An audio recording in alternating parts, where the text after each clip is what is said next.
Welcome back, everyone. We're diving into a really special book today called Braiding Sweetgrass. Oh, yeah, this one's great. It's by Wall Kimmerer. Have you read it? Yeah, I actually just finished it last week. Wow, it's so good. It's It's amazing. one of those books that just stays with you, you know? Yeah, and she has such a unique perspective because she's a botanist, so she's got that scientific background. Right. But she's also a member of the citizen Potawatomi Nation. So Mhm. she brings this indigenous knowledge to her writing, and it's just, It's such a beautiful blend. yeah, it's not just about plants, it's about our whole relationship with nature. Absolutely, and the way she weaves together personal stories and scientific observations, Yeah. it's captivating. It really is. So the book starts with this creation story about Sky Woman. Oh, yeah, the Sky Woman story. Have you heard that one before? I have. It's so powerful, It is. So she falls from the sky world and lands on Turtle Island. which is what many indigenous cultures call North America. Yeah, and she doesn't come empty-handed. Right. She brings seeds from the tree of life with her, scatters them, starts tending the land. It's like the ultimate origin story for reciprocity, you know? Absolutely, it sets the stage for the whole book. It makes you think we're all kind of like Sky Woman in a way. How so? Well, we're always falling into new experiences, landing in new situations. Okay. And the story reminds us that it's not enough to just exist in a place. We have to nurture it, give back to the world that sustains us. Exactly. And speaking of giving back, she talks about this gift economy in nature. Oh, yeah, that was fascinating. It's such a different way of looking at things, especially compared to our market economy where everything's about buying and selling. Right. She uses the example of pecan trees and squirrels. Oh, yeah. In a good year, those trees just go crazy with pecans. It's like a feast for everyone. Squirrels, other animals, even us humans get to enjoy them. And you'd think, well, this is all about survival, right? Yeah. The squirrels are just trying to get enough to make it through the winter. But what's so interesting is that this abundance actually benefits the pecan trees themselves. Never thought about it that way. Think about it. If the squirrels are so stuck, they can't eat another pecan. Yeah. That means some are left over to sprout and grow into new trees. Oh, that's cool. So it challenges that idea that nature is all about competition. Yeah. Maybe it's more about cooperation and interdependence than we realize. It makes you wonder, what if we applied that to other parts of our lives? Right. What if we gave more than we took? That's a good question. And she also connects this gift economy idea to cultural knowledge. Oh, yeah, like how those practical skills and traditions are passed down through generations. Like knowing when and where to find pecans, how to store them. Exactly. That knowledge would have been essential for survival. And by sharing it, they ensured the well-being of future generations. It's like a gift that keeps on giving. Yeah, it highlights how cultural practices are intertwined with our survival and with keeping things in balance. Absolutely. And speaking of shifting our perspective, she talks about how learning the Potawatomi language changed the way she sees nature. Oh, tell me about that. There's this great anecdote about the word wikwigama. Weekwigong. Yeah, it means to be a bay. Okay. But in Potawatomi, it's a verb, not a noun. Oh, wow, that's interesting. Right. It highlights a totally different worldview. In English, a bay is just a thing, static. Yeah. But in Potawatomi, it's something active and alive, constantly interacting with its surroundings. That's so cool. I mean, a bay is a whole ecosystem, right? Exactly. It's where rivers meet the ocean, fish are spawning, birds are gathering. Constantly changing with the tides, the weather, everything. It's incredible. Now imagine if our whole language encouraged us to see the world that way. Like everything is alive and interconnected. Exactly. Would we treat the planet differently? It's a powerful question. It makes you think, what if we all spoke a language of animacy?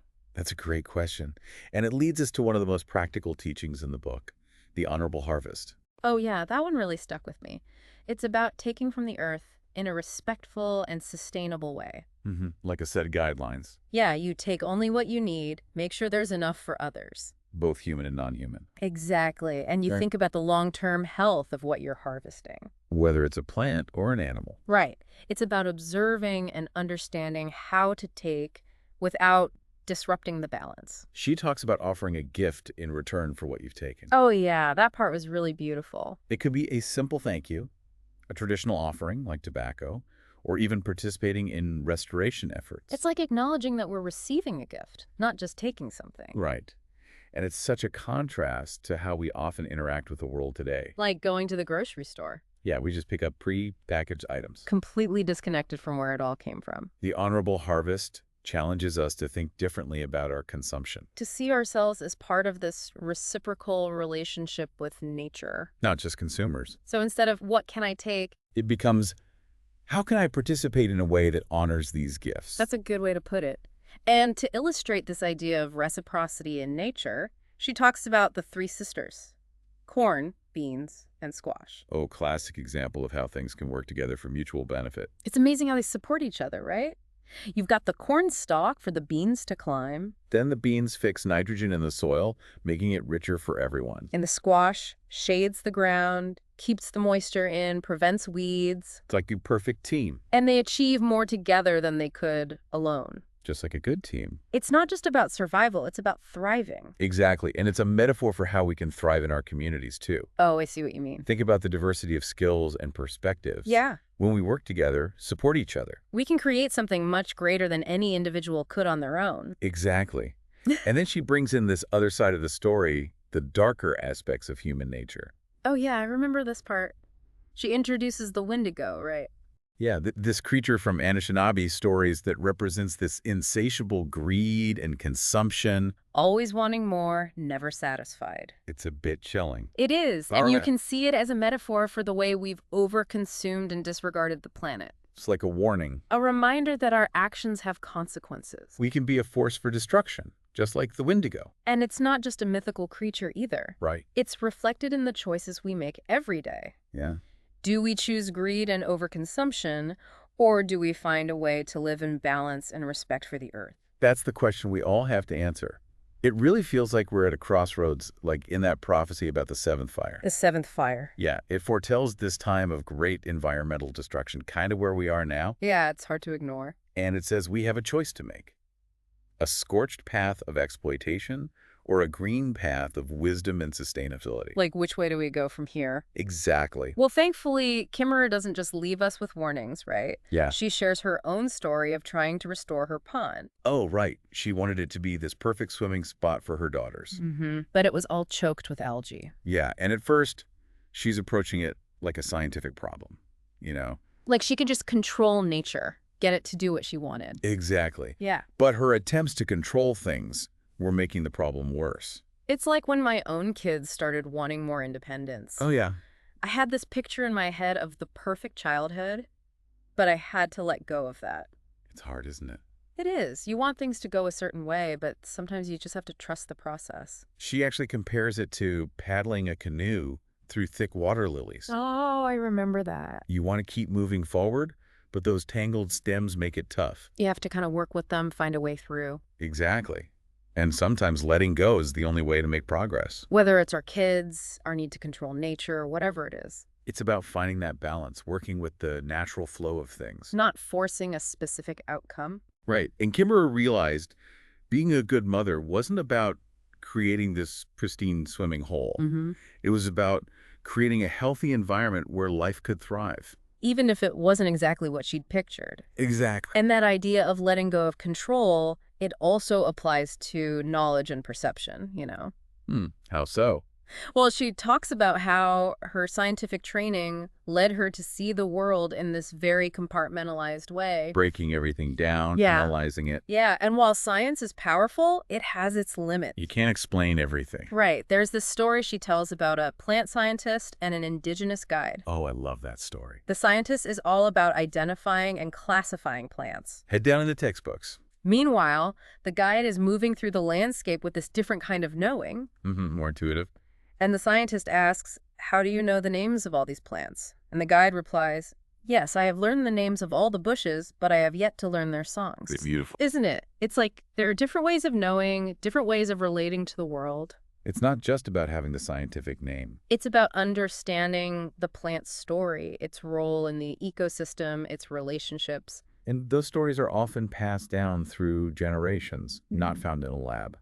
Speaking of stories, that chapter about the strawberries, the gift of strawberries, Oh, yeah. she talks about picking wild strawberries as a kid, this pure joy of receiving a gift from the land. And then she contrasts it with buying strawberries from the store. Yeah, it's just a transaction. No connection, no sense of reciprocity. It made me think about how often we take things for granted. We don't even think about where our food comes from. Exactly. And then she has this dream about a market where everything is free. What? Yeah. And the only currency is gratitude. Wow, that's powerful. Imagine if our interactions were based on that kind of generosity. What if abundance was the driving force instead of scarcity? Right. It's a radical idea. But it fits with that whole concept of the gift economy. And you see that spirit of reciprocity when she describes making maple syrup. Oh yeah, tapping the trees, collecting the sap. It's all done with such reverence. Like a gift from the trees. And what's fascinating is that the maple trees actually benefit from it too. Really? Yeah, the sap we collect is just a tiny fraction of what they produce. And tapping them carefully can actually improve their long-term health. So it's a mutually beneficial relationship. Exactly, not just a one-way street. Like with the pecan trees and the squirrel. There's this give and take, this balance. There's also that story about Hazel, the elderly woman who has to leave her home. Yeah, that was heartbreaking. It's a reminder that our homes are more than just buildings. They hold memories, connections to the land, a whole history. And Hazel's home was full of those things. But she couldn't care for it anymore. So she had to move to a nursing home. And Kimmerer and her family stepped in to help her clean and restore the house. It's a beautiful example of community care. Yeah, and they even organized a gathering to celebrate Hazel and her connection to that place. It's like honoring her story, acknowledging the importance of those connections. And it made me think about how we often overlook the stories of our elders. The wisdom they carry. And how those stories are tied to specific places. It makes you realize how important it is to protect those places. Not just for ecological reasons, but for cultural and historical ones, too. Absolutely. Speaking of protecting places, she also talks about invasive species. Oh, yeah. And she draws a parallel between invasive plants and colonization. That's interesting. Both disrupt the existing balance, you know. And she introduces this concept of naturalized plants. The ones that integrate into the ecosystem without causing harm. Like they've become citizens of that place. Right. And she uses that analogy to talk about immigration and assimilation in human societies. It's like, how can we learn to live in a way that respects the existing balance? Become naturalized citizens of the ecosystems we inhabit. That's a powerful way to think about it. It's about finding a way to belong without disrupting the harmony. And that leads to the responsibility of scientists and all of us to share knowledge and advocate for nature. To be stewards of the land. There's this story where she takes her students to this beautiful natural area. Oh yeah, the one where the student asks her about God. Yeah, it totally throws her off. She's not sure how to answer within the context of scientific objectivity. It's like science can explain so much, but it doesn't always capture the awe, the mystery. That spiritual dimension that many people experience in nature. And it made me realize that there's room for both. The scientific understanding and the spiritual connection. They can complement each other, enrich our experience. Absolutely. And then she explores how different cultures approach that connection with nature. Like the tradition of basket making. Oh yeah, such a deep understanding of the relationship between humans and plants. It's not just taking materials. It's about careful selection, asking permission, offering gifts. They see each tree as a being with its own story and right to exist. It's amazing how that ancient practice actually helps the forest. Really? Yeah, by selectively harvesting trees, they maintain diversity and prevent overgrowth. It's like cultural practices and ecological principles working in harmony. Makes you wonder what other ancient wisdom we've forgotten. That could help us live more sustainably. Right. Well, while we're pondering that, let's talk about lichens. Lichens, those little things that grow on rocks and trees. Yeah. They might seem simple, but they're actually these amazing symbiotic partnerships. Fungi and algae.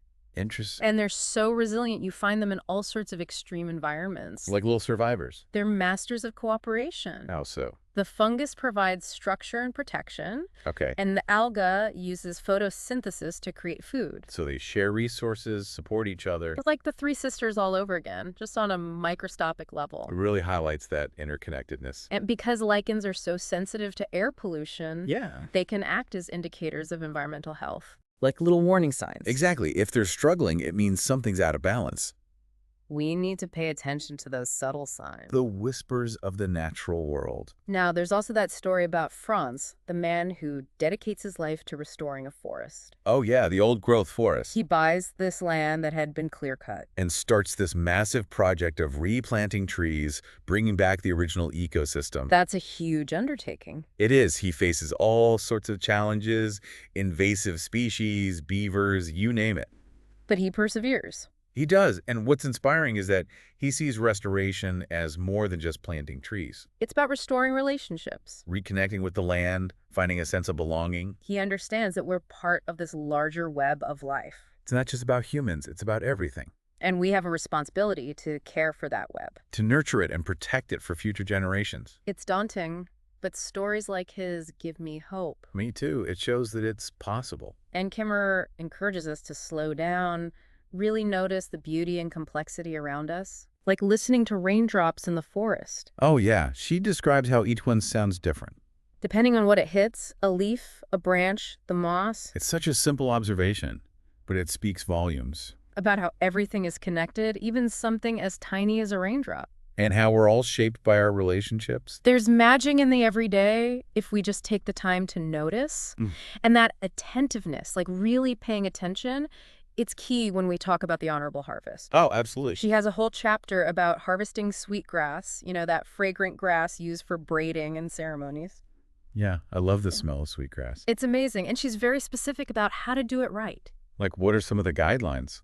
Well, taking only what you need, leaving enough for the plant to come back strong. Makes sense. And offering a gift in return, like a gesture of gratitude. It's that reciprocity again. Exactly. And what's fascinating? She did a study with her students on sweetgrass. Oh, tell me about this. They compared plots that were harvested using these principles to plots that were just left alone. So like a control group. And you'd think the untouched plots would be healthier, right? Yeah, less stress on the plants. But get this, the sweetgrass that was harvested actually grew back better. Wow, really? That's surprising. I know. It's like the act of harvesting, when done respectfully, stimulated the plant's growth. Huh.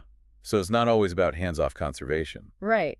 It suggests we can actually have a positive impact. That our interactions can be beneficial. If we do it with intention and respect, finding that balance. Like a dance. It is. Now, another way humans have interacted with nature for a long time is through controlled means. Oh, right, like indigenous peoples using fire to manage landscapes. Exactly. It might seem counterintuitive, but fire can be a powerful tool for biodiversity. How so? Well, controlled burns help create a variety of habitats. They prevent that buildup of dry brush that can lead to huge wildfires. Right, the ones that get out of control. And they even help certain plants to grow. Like a reset button for the ecosystem. In a way, yeah. There's this story about an elder teaching young people traditional fire-making techniques. I bet that was fascinating. It was. And he's not just teaching them the skills, but also the importance of respecting fire. That's crucial. Yeah, fire can be so beneficial, but also destructive if not handled carefully. A good metaphor for our relationship with nature in general. Absolutely. And it leads to this question she asks, what does it mean to be indigenous to a place? Ooh, that's a good one. It's not just about ancestry, right? Right. She suggests it's more about how we relate to the land. How we participate in the ecosystem. How we contribute to the well-being of the whole community, human and non-human. It's about belonging. Yeah, and she talks about her own efforts to restore native plants on her property. Learning the language of the land. Reconnecting with her ancestral traditions. It's a journey, a process. We can all strive to become indigenous to the places we inhabit. I love that idea. Developing that deep sense of connection and responsibility. Recognizing that we're all interconnected and our actions have consequences. Yeah. Now, the book doesn't shy away from the hard stuff either. What do you mean? Well, she talks about environmental destruction, climate change, the fight for environmental justice. Right, those are huge issues. They are, and she shares this powerful story about the Onondaga Nation's efforts to reclaim their ancestral lands. Oh, and to restore Onondaga Lake. It was heavily polluted by industry. Such a sad story. It is, but they're fighting to bring it back to health. Good for them. It highlights how environmental issues are often tied to social justice. justice. To cultural identity, to economic inequality. Exactly. It's a call to action for all of us to work towards a more just and sustainable world. For all beings, not just humans. Right. And then there's this truly heartbreaking story about the Carlisle Indian Industrial School. Oh, the boarding school where they took Indigenous children from their families. Yeah, forced them to assimilate. Trying to erase their languages and cultures.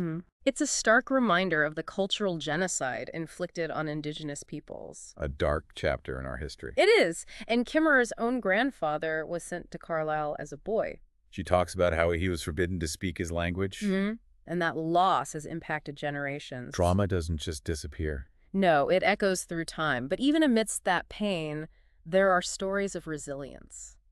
Like what? She describes visiting Carlisle with her family. Oh, wow. They participate in a ceremony of remembrance and reconciliation. That's powerful. It is. It's about reclaiming their history, honoring their ancestors. And working towards a more equitable future. Exactly.